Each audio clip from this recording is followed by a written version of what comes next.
வணக்கம் மாணவ செல்வங்களே. காணொளியில் உங்களுடன் இணைவது உங்கள் தமிழாசிரியை.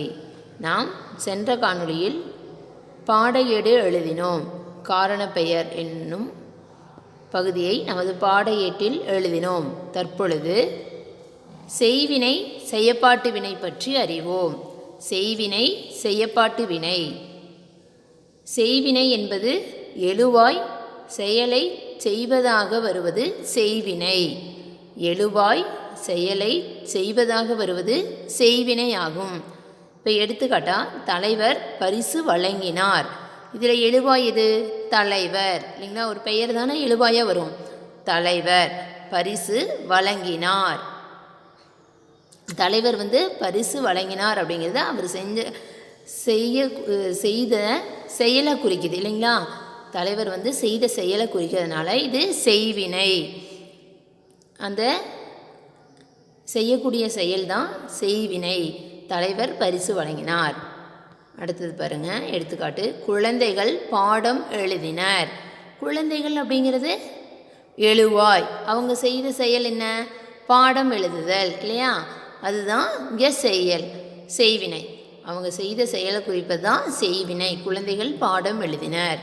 முதல்வர் கொடி ஏற்றினார். முதல்வர் என்ன பண்ணார்? கொடி ஏற்றினார்.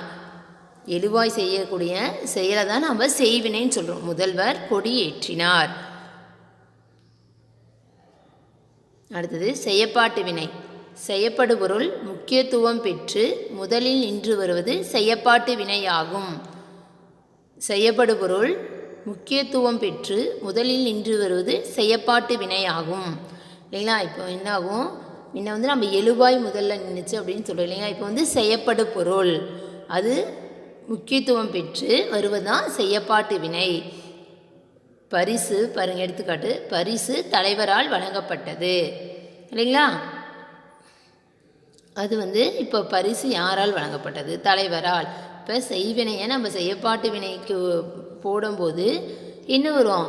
ஆள் இல்லைங்களா? ஆளுமே அந்த செய்யப்படு பொருளாக இருந்தது முதல்ல வரும். சரிங்களா? பரிசு தலைவரால் வழங்கப்பட்டது, பின்னாடி பட்டது இல்லையா? அப்படிங்கிறத அந்த நிதி சேர்ந்து வரும். பரிசு தலைவரால் வழங்கப்பட்டது. அடுத்தது பாருங்க, நாற்காலி தச்சனால் செய்யப்பட்டது. இதே நம்ம செய்வினையில் சொல்லும்போது தச்சன் நாற்காலி செய்தான் இல்லையா? தச்சன் நாற்காலி செய்தான் அப்படின்னு செய்வினையில் சொல்லுவோம். அதே செய்யப்பாட்டு வினையில் என்ன பண்ணுறோம்? செய்யப்படு பொருள் அந்த நாற்காலிங்கிற செய்யப்படு முன்னின்று நம்ம எழுவாயாக சொன்ன அந்த தச்சன் என்ன ஆகிட்டாரு? இங்கே மாறி வர்றாரு இல்லையா? தச்சனால் இந்த எழுவாய் கூட ஆள் சேர்ந்து வரும். தச்சனால் செய்யப்பட்டது. பட்டது அப்படிங்கிறது சேர்ந்து வரும் செய்யப்பாட்டு வினையாக நம்ம மாற்றும் பொழுது. பரிசு கண்ணனால் பெறப்பட்டது. பரிசு கண்ணனால் பெறப்பட்டது. இப்போ நம்ம பார்த்த இந்த செய்வினை செய்யப்பாட்டு வினையிலேருந்து உங்களுக்கு ஒரு 5 வினாக்கள்.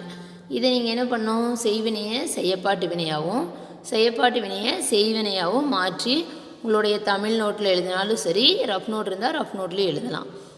பாருங்கள், செய்வினையை செய்யப்பாட்டு வினையாகவும் செய்யப்பாட்டு வினையை செய்வினையாகவும் மாற்றுக. முதல் வினா, கனிமொழி ஆடை நெய்தாள். கனிமொழி ஆடை நெய்தாள். இரண்டாவது, பாரதி செய்யுள் இயற்றினார். பாரதி செய்யுள் இயற்றினார். மூன்றாவது, அரசன் கோவில் கட்டினான்.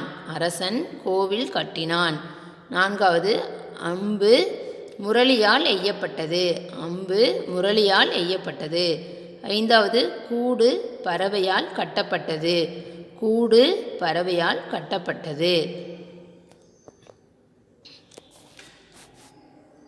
நன்றி மாணவர்களே.